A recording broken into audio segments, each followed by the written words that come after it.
lahat dyan. Welcome sa Trip to Joe. Welcome din sa La Union.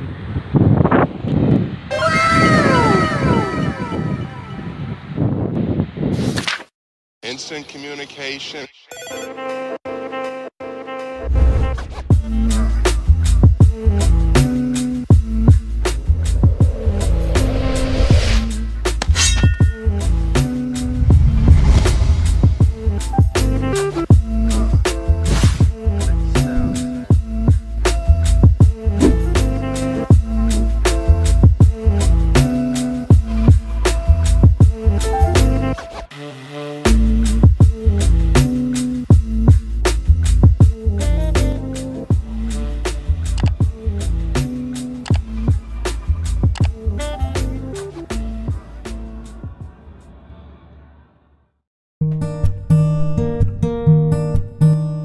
So yun na nga mga tol, umalis kami sa bahay sa North Caloocan ng mga bandang alas 8 ng umaga.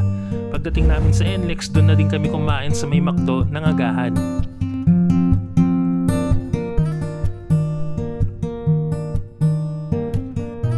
Naging smooth naman yung naging biyahe namin. Siguro nakatulong na umalis kami ng bahay ng linggo para hindi makasabay sa mga pauwi o paalis ng probinsya. Pagdating namin sa Cabal-La Union, medyo tinanghali na din kami. Pero okay lang yun kasi naghanap na lang din kami ng mga kainan. Doon na lang din kami kumain malapit sa lugar kung saan kami magbabakasyon.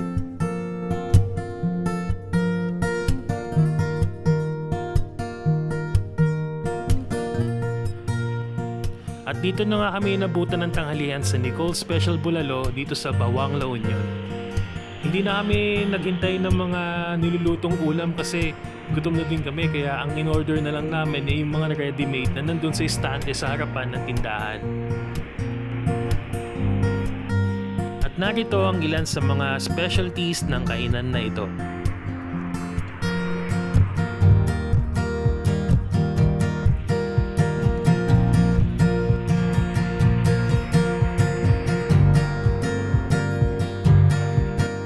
Typical na karinderya o turo-turo ang lugar na to, kaya ganito yung mga ulam nila at serving.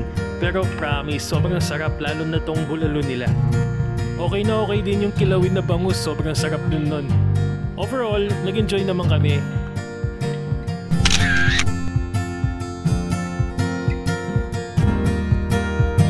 Pagkatapos namin kumain ay bumalik na kami sa may San Carlos, Cabal-La Union, kung saan nakalocate yung pupuntahan namin na resort.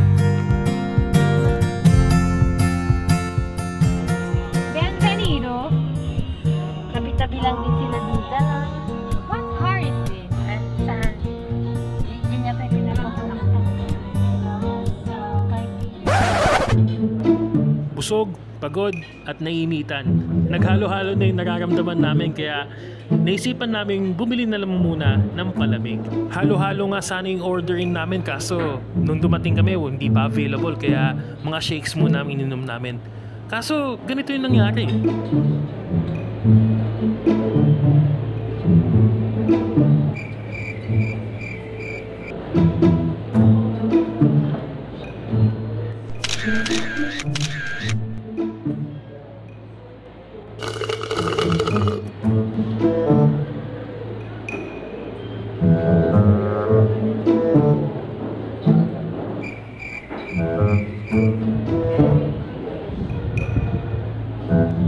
Busy ang lahat sa cellphone nila.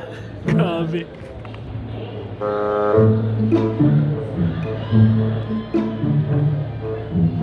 What's going on here? Well, whatever it is, the awkwardness is delicious.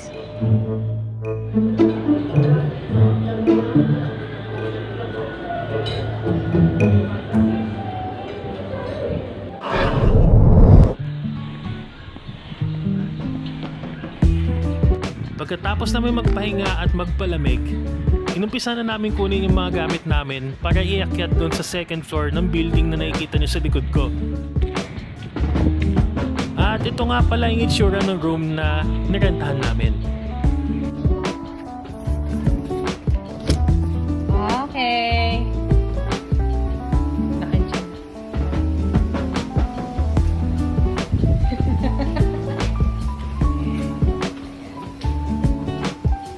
Good for.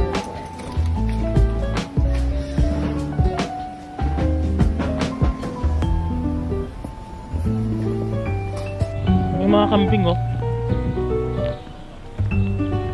Nice kambing.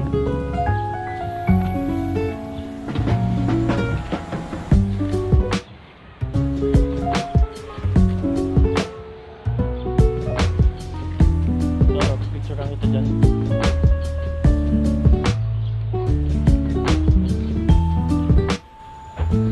Okay, picture lang kita.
Murang accommodation, malinis na shoreline at tahimik na beach.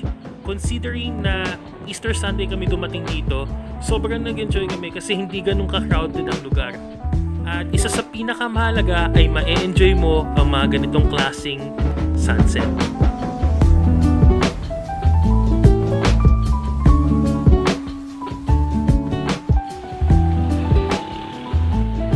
Pagdating ng gabi, naisipan namin gumala at dito na nga kami nabutan ng dinner sa Denicia's Grill and Seafood Restaurant.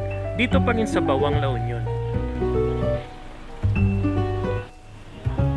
Maraming tao nung dumating kami pero hindi naman ganun katagal ang waiting time.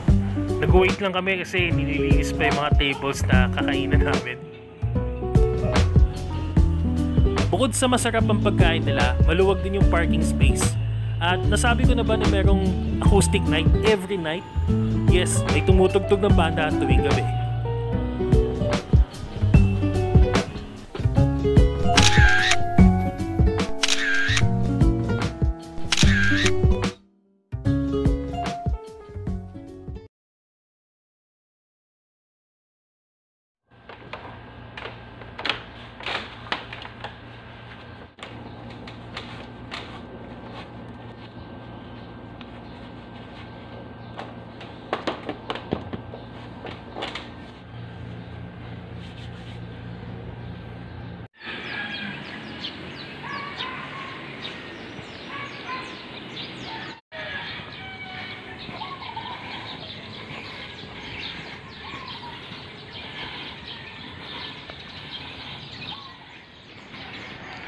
Welcome to San Carlos Elementary School.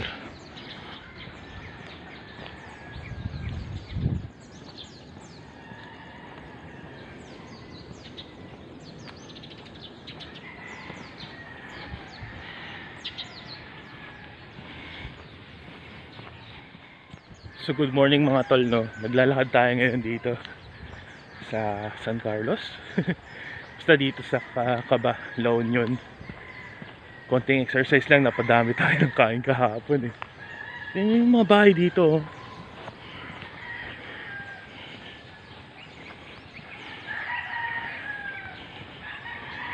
Stig, no? Ganda ng mga bahay dito, ne? Sabi?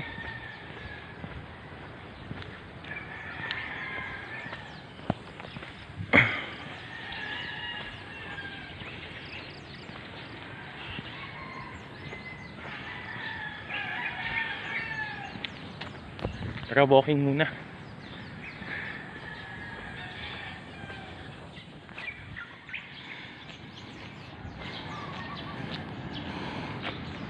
from 7 to 11. Beach hut rental. Nice.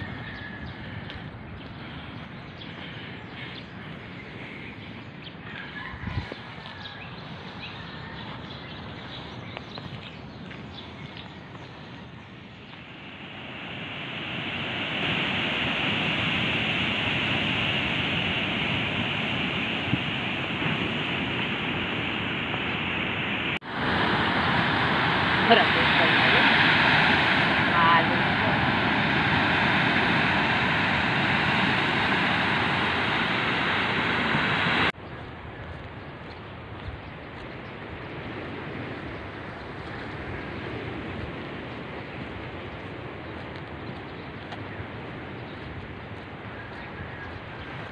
O, di ba? Ang ganda ng lugar dito. Sana ganito lagi yung morning walk ko. Ang ganda ng lugar, nakaka-visit. Sobrang ganda, mabuvisit ka sa ganda.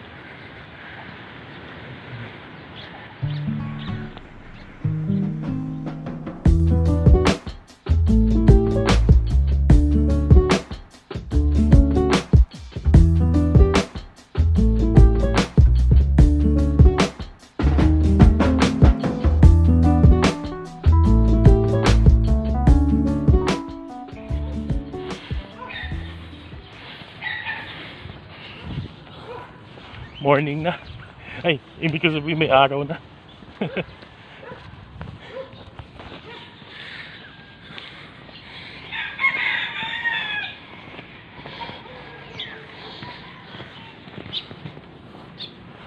Balik na tayo doon. Ha?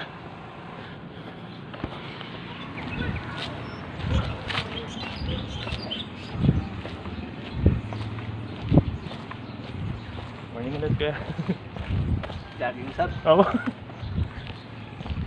Sana, mas maano doon. Oo nga po eh, nakaikot ako doon. Pag ganyan, sa may highway hanggang dyan. Paikot pabalik. Ay, hindi ka na pala talaga. Ganda pala doon sa may dulo, no? Masyalang kasi yun. Tinanggal na kasi yung parang mga ano dyan, yung puso-puso na pinagpipit. Oo, ang ganda nga, maano mo doon eh. Parang pang tourist yung dating. Tapat mo clinic. May mga dekorasyon. Opo. Sige po.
silaw eh.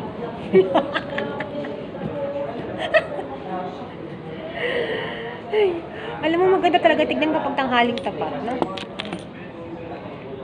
Eh, paano yung tanghaling view? Ganda, oh, para sarap mag-swimming. Slow down.